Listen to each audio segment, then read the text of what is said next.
Bueno, para preparar un maratón nosotros aconsejamos, bueno, que es lo que yo suelo hacer, son 12 semanas de específico, 12 semanas, y antes de ese maratón, pero antes conlleva también una base, ¿no? Entonces, siempre se suele decir que entre 3 y 4 meses se suele preparar la maratón X que tengamos en cuenta.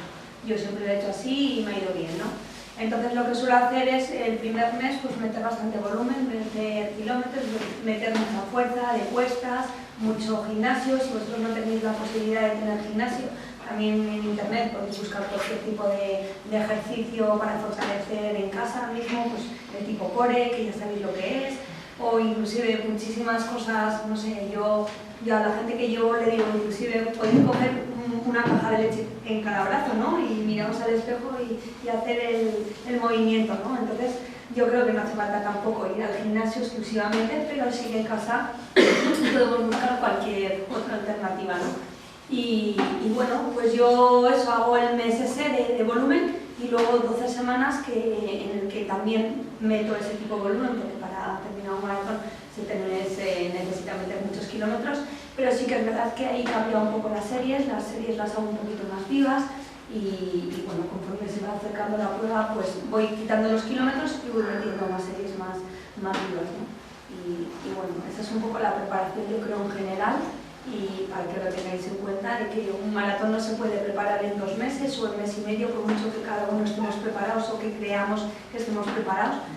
Y bueno, ahora hay mucho auge del running y pensamos que todos somos súper corredores y que porque mi vecino, mi primo, mi amigo corra un maratón, yo también tengo que correr un maratón. No, hay que ser conscientes de que aunque seamos corredores habituales, que nos guste correr, sí que es verdad que tenemos que tener eso en cuenta y que una preparación de maratón son entre 3 y 4 meses y creo que ese es el objetivo clave para terminar bien ese maratón. Bueno, yo creo que sería jugar un poco con los entrenamientos. Yo, por ejemplo, bueno, como os he comentado, llevo un grupo de entrenamiento y tenemos una hora. Entrenamos 3 días a la semana, una hora. Entonces en esa hora hay que hacer el trabajo. Si está preparando una media maratón, no hay días que sí que rodamos 12 kilómetros o 14 kilómetros porque hay que hacer unos kilómetros largos si se quiere correr una media maratón, pero otros días intentamos jugar, ¿no? Entonces, como bien has dicho, no es todo 10.000 o 5.000 o tal, ¿no? Entonces lo que intentamos hacer, por ejemplo, yo intento hacer con ellos 3 series de 7 minutos o 5 series de 5 minutos, entonces son 5 bloques de 5 minutos. Entonces la idea que yo les hago es pues empezar suave y ir bajando en progresión cada 5, cada 10 segundos cada serie y hasta que lleguen más o menos a su tope, ¿no? Que digan, ya no puedo más, ¿no? Yo creo que es un poco jugar con los entrenamientos según el tiempo que tiene cada uno y no es solamente rodar y rodar. Entonces, para no sesionarnos, en decir, vamos a hacer 5 miles y ya te obsesionas con el 1000 y ya te vuelves loco, hay gente que no ya te quiere, pones eso no le nervioso. Eso me gusta porque lo es muy agresivo, dice, no, si no es necesario, eso a mí me mata. Si vas a entrenar un maratón, el que va a preparar un maratón y lo quiere preparar, tiene que ser consciente de que un día a la semana va a tener que hipotecarlo a hacer tiradas largas. A ver, eso sí, la tira larga, aparte es yo lo que he pensado que es lo que más le gusta. Porque eso lo hace un domingo, quedas con la cuadrilla, hay más tiempo, y como es fondo, eso me mola. Entonces también queda muy tranquilito, el ritmo no es exigente, y tengo que usar ahí porque no es más parecido a poner luego el día de la maratón, ¿no? Pero el programa viene por la semana, entonces yo no sé si recomendáis. El resto de la semana, yo creo que series no merece la pena hacer para terminar, pero sí jugar con carreras explosivas. Pues un día a la semana, por ejemplo, hacer un día de carreras explosivas, un día de bloques. Los X kilómetros lentos, X kilómetros a medio y X kilómetros rápidos. Y jugar, que es un poco lo que decía Estela, de lo que llevaba minutos y 9 escalones, jugar con el farle, con esos ritmos, tipo farle. Dentro de la carrera continua. Pero a mí me gusta más el entrenamiento terminando a ritmo maratón, pero no todos los días. Si entrenas 4 días a la semana, pues eso lo haces 1 o 2 días. Y esto muchas veces nos obsesionamos con los metros, 5.000 metros, 2.000 metros, 3.000 metros. Yo creo que hay que jugar un poco con los minutos, en vez de con los metros, con los minutos. Y yo qué sé, pues si un mil nos va a costar 5.50 o 6 minutos, es decir, en 7 minutos para el reloj y 7 minutos, pues más o menos al ritmo que cada uno se proponga. Siempre el objetivo es que si son 5 series de 7 minutos, que se empiece más lento y que se acabe más rápido. Ese es el objetivo. Y siempre, como bien has dicho, pararlo en bloques, ¿no? A mí me gusta más por kilómetros. Ser más personal. A ver, yo por ejemplo, para entrenarlo no puedo entrenarlo con minutos. Hay muchos kilómetros que entrenan por minutos, ¿eh? Bueno, yo por ejemplo, pues para las preparaciones nunca he entrenado con minutos, ¿no? Pero yo me tengo que poner en vuestra situación. Y lo que sí haces psicológicamente en un 100, por ejemplo, con una tanto, pero en un 100 más, intentas autoengañar, ¿no? Porque yo pienso por kilómetros, no son para siempre pienso por kilómetros. Pero en el 100 pasa una cosa curiosa. Cuando llegas al 80 y empiezas a ir jodido, empiezas a pensar en el tiempo. ¿Empiezas a pensar en tiempo? Sí, ¿cuánto te queda? No empiezas en 20 kilómetros, piensas, joder, me queda hora y pico o 2 horas. Y eso es lo que psicológicamente se hace duro, es hay que dar la vuelta y empezar a pensar en 9 kilómetros. Bueno, pues ya me quedan en el circuito donde yo entreno, que tiene 8 kilómetros, ya me quedan vuelta y media, me quedan 2 vueltas, o intentar engañarme con una. Yo si empiezo a pensar en tiempo, adiós. Y psicológicamente yo no lo preparo. Al final, ya con los años que llevas ya es duro, es como un maratón, al final vas jodido y eso no lo entrenas. Yo automático. Lo que sí puedes entrenar son los miedos que te pueden generar, ¿no? El 100 eso sí que se puede entrenar, pero en el momento de la carrera, el pasarlo mal es parte de la carrera. ¿Qué pasa en el 100? En el 100 sales y yo a 3.40 llevo 130 pulsaciones. Entonces vas muy fácil, 3.40, 3.50 vas muy fácil. Pero correr a 3.50 a un 100 supone un récord de España y casi un récord de Europa. Entonces, claro, hasta el kilómetro 70 vas muy fácil, pero es que te quedan 30. Pues ahí es donde hay que saber, donde tú te tienes que conocer y saber hasta dónde puedes llegar y sobre todo al principio frenarte, porque a ti tú ya has corrido también, tú ya has corrido a un 100 y tú también, pues al principio se va muy fácil. Pero ¿qué pasa en el 70 o en el 80 que te viene un señor que no se le ve, que te quitas en la pila y te dice, ahora sigue haciendo lo mismo sin pila? Ahí es donde es importante conocer. Que eso en la maratón llegar en 30 o así. ¿En la maratón terminas por encima de un aeróbico? Sí.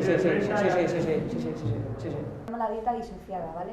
La dieta disociada consiste en una semana antes del maratón empezar con proteína, ¿vale? Si nosotros corremos el domingo anterior, del domingo anterior al miércoles por la noche, tendríamos que comer todo proteína, ¿no? Dejar un poquito los carbohidratos al lado. La proteína consiste en la carne, en pescado, ensaladas, verdura, cualquier tipo de que podéis buscarla a ver qué es la proteína, ¿no? En esos días sí que el cuerpo se nota bastante agotado, porque no tiene chicha, como le suelen decir, ¿no? Entonces luego ya a partir del miércoles por la noche sí que solemos meter bastante carbohidrato, que consiste la pasta, el pan, etcétera, etcétera, hasta la prueba del maratón. Entonces es una bajada de proteína y una subida de carbohidrato. Y esa subida de carbohidratos es lo que te va a ayudar a la maratón a disputarla bien y no tener ningún problema. Hay la dieta disociada que comenta Estela, es dieta disociada o dieta escandinava. Cuando bajas la ingesta, si la haces radical se quita todo el hidrato, se intenta quitar todo el hidrato. Y se suele meter un entrenamiento, no sé si vosotros más light. Alguno fuerte se mete. Sí, el martes se intenta meter un entrenamiento fuerte para hacer un vaciado completo. ¿Qué pasa? Que las sensaciones que te da una dieta disociada suelen ser bastante malas. De agotamiento. Entonces, hay gente que no le da confianza. Y hoy en día ya la dieta disociada está en desuso y lo que se hace es una dieta disociada pero no radical. No se llega a quitar todo para no llegar a tener esa sensación tan chunga de...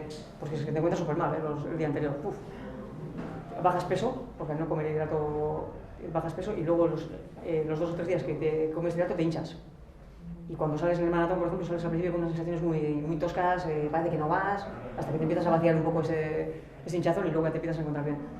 Pero hoy en día, de las dietas radicales, ya poca gente que haga. Sí se hace, la disociada, pero no tan radical como se hacía antes. Y quitando vosotros que dedicáis a esto y que ya lo tenéis como costumbre, ¿al resto de la gente lo recomendáis? Para mí una dieta disociada, para alguien que esto no se lo recomiendo. Precisamente por las sensaciones esas malas que vas a encontrar. Lo que sí se suele hacer es una dieta, pues lo que se hace siempre, ¿no? Pues comer más hidrato, no dejar el lado de proteína ni dejar la grasa. Y los 2 o 3 últimos días sí que se aumenta la ingesta de hidrato, siempre acompañada de agua. Pero si tampoco abusar, tampoco hay que volverse locos de voy a comer no sé cuántos kilos de... Pues no, porque al final vas a coger un peso que luego eso no lo vas a llenar. En el caso de la 1080, que es un producto muy conocido, es una zapatilla que está pues esta versión, cambiamos, y un material que todos hemos intentado comunicar todo este año, que es el Fresh-Foam. Es un tipo de media suela, una espuma que trabajada a nivel de presiones, de formas geométricas, por lo que nos aporta es un cierto grado de amortiguación, de estabilidad, en función de nosotros más incidamos en la pisada. Es una zapatilla, como veis, con mucho cuerpo, ¿no? Con mucho soporte, y donde lo que más prima es la amortiguación. También es verdad que para no perder ese tacto de, oye, es que tengo una salida a la zapatilla un poquito rápida, que me acompañe en la carrera, se juega un poco con la configuración. Vemos que tienen por lo general una puntera un poquito más afilada. Eso hace que, independientemente de que tenga mucha motivación en la hora del despegue, pues también me ayude la zapatilla, pero lo que nos vamos a basar en esta zapatilla que prima mucho la motivación. También se trabaja mucho la estabilidad de este tipo de zapatilla. Estamos siempre en el corredor con un ritmo de carrera mucho más lento, que la pisada es mucho más ralentizada y que necesita un cierto control. Y sin llevar elementos de control de estabilidad, como sería una zapatilla cronadora, se trabaja también para que la pisada sea muy estable. Se piensa en esto, pues eso, corredores pesados, corredores con carga lenta, y sobre todo es una zapatilla que en el runner popular 100%, hablando por ejemplo de maratones, gente que está acostumbrada a correr en 4 horas, 4 horas y pico, incluso 3 horas 30, que lo que prima ahí más bien es el confort de la musculatura, que no se golpee, que no se castigue, sobre todo cuando pasa el tiempo. Bueno, pues es una zapatilla idónea. Se ha trabajado mucho a lo largo de estos tiempos, porque antes eran zapatillas mucho más pesadas, ahora que están todas por debajo de los 300 gramos, lo cual también es bueno porque pone un equilibrio entre una buena motivación, una cierta estabilidad para la carrera, pero también un material que no sea muy pesado y que yo no note que la zapatilla, pues que al final se me haga kilómetros más linda, ¿no? Eso es un poco la filosofía general o comercial, por así decirlo, de la 1080.